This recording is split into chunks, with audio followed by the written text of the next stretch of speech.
Listen, I've seen so many crashes, honestly, too many to count. And after every single one, people ask me the same question. They say, Warren, how did you make money when everyone was losing everything? And the answer, well, it's not what they expect. Look, I didn't make money during the crash. Not exactly. I made money because I had the right things before the crash. And those things, those assets, they are what protected me. That's what helped me not just survive, but prosper. I'm 94 years old now, and what have I seen? 12 major crashes, maybe 15, something like that, like the dot-com bust in 2000, the 2008 financial crisis, the 2020 COVID crash. And you know what? Every single time, I had the same 4 assets in my portfolio, and they protected me. They kept my wealth growing even when everything else was collapsing. And today, I want to tell you what those 4 things are. Because if you want to invest for the long term, if you want to build true wealth, you need all 4 of these things. Not 1 or 2, all 4. They work together. They protect each other. They build a fortress around your wealth. And when that crash comes, and they always come, you will be ready.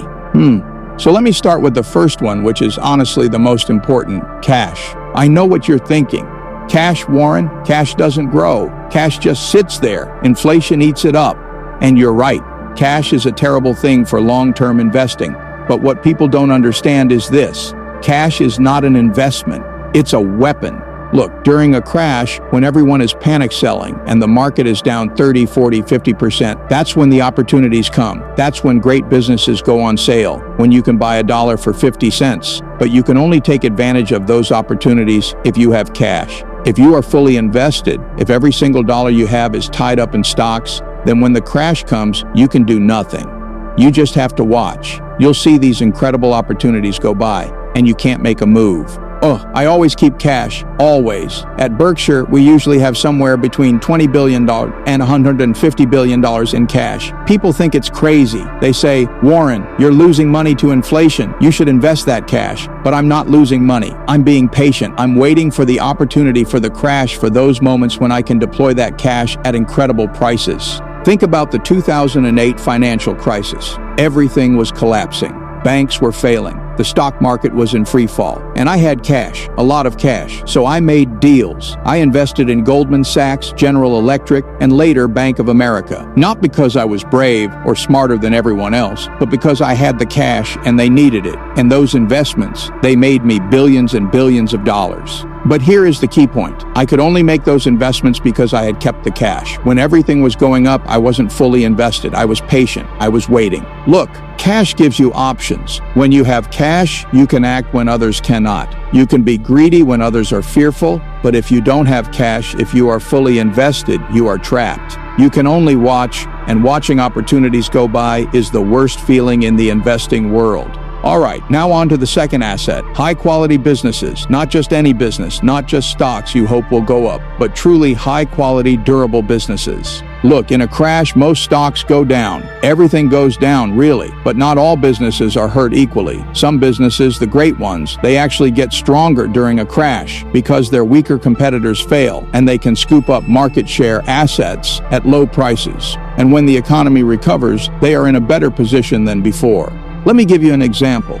Coca-Cola. I bought it in 1988 and have held it through, 5 major crashes since then. And every single time, Coke sails right through.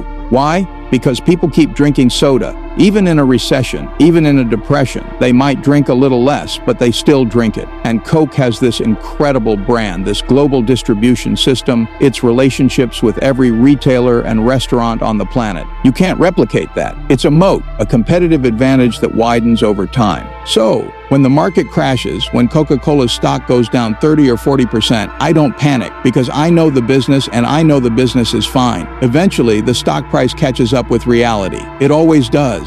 Look, that's what high-quality businesses do. They survive the downturn. They keep making money. They keep serving customers. And if you own them, if you hold on and don't panic, you will be fine. In fact, better than fine. Because when the market recovers, you'll be back where you were, and then you'll keep climbing higher. But if you own low-quality businesses, ones that are drowning in debt, or cyclical, or dependent on the economy, they might not survive the downturn. They might go bankrupt, and then your investment is zero. That's the difference. That's why quality is so important. The price of patience and mental fortitude. All right, now the third asset, bonds. I know bonds are not sexy. They are not exciting. They don't get talked about much, but they are important, truly important. Look, bonds, especially high-quality ones like treasuries, do something stocks don't. They provide stability. When stocks go down, they tend to go up. When there is a crash, when everyone panics, investors flee to safety, and safety means government bonds. So when stocks are falling, bonds generally go up, or at least don't fall as much. It acts as a cushion for your portfolio, reducing your overall volatility. Now, I personally am not a big bond investor. At Berkshire, we don't hold many bonds because we have other ways to give us stability. But for most people, for individual investors, bonds are essential, especially as you get older, as you get closer to retirement. Because when you are young, you can afford volatility. You have time to recover from a crash. But when you are older, when you are drawing income from your portfolio, you cannot afford to lose 30 or 40%. You need stability, and bonds provide that.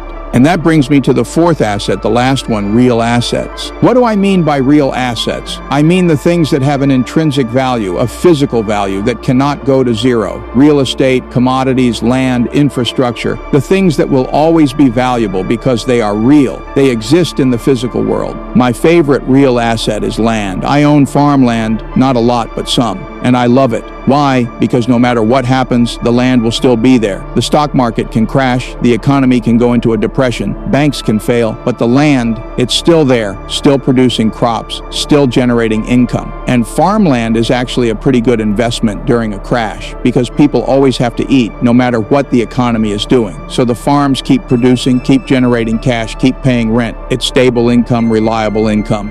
The other real asset I like, and this might surprise people, is productive assets. True businesses, real businesses, not the stock, but the actual operating business. At Berkshire, we own a lot of these. Railroads, utilities, manufacturing companies, and these businesses are real. They have physical assets, equipment, buildings, infrastructure that have value. Even if the stock market crashes, they keep running, keep serving customers, keep generating cash. That's what I love about them. They are grounded in reality. So those are the four assets: cash, high-quality businesses, bonds, and real assets. And now listen to the important part. You need all of them, not just one or two. All four, because they work together. They balance each other. Cash, it gives you flexibility, the ability to act when opportunity knocks. High-quality businesses, it gives you growth, the ability to build wealth over time. Bonds, it gives you stability, protection when stocks are falling. Real assets, it gives you a foundation, a floor that cannot go to zero. Together, these four assets create a balanced portfolio that can survive a crash and then prosper. Panic mind and the courage to conquer. Let me tell you how this worked for me in the 2008 financial crisis. During that crash, I had all four of these assets at Berkshire. We had cash, lots of cash, maybe 40 billion or more. We had high-quality businesses, Coke, American Express, and the dozens of operating businesses we own. We had some bonds, not a lot, but some. And we had real assets, the railroad, the utilities, the manufacturing plants. So when the crash hit, when the stock market fell 50%, yes, our portfolio went down, but not as much as the market, because we had that balance, that diversification. And more importantly, we had the cash, so we could act. When others were panicking, we could invest. Goldman Sachs came to us. They desperately needed capital, so I invested $5 billion on extremely attractive terms. General Electric needed capital, so I invested $3 billion.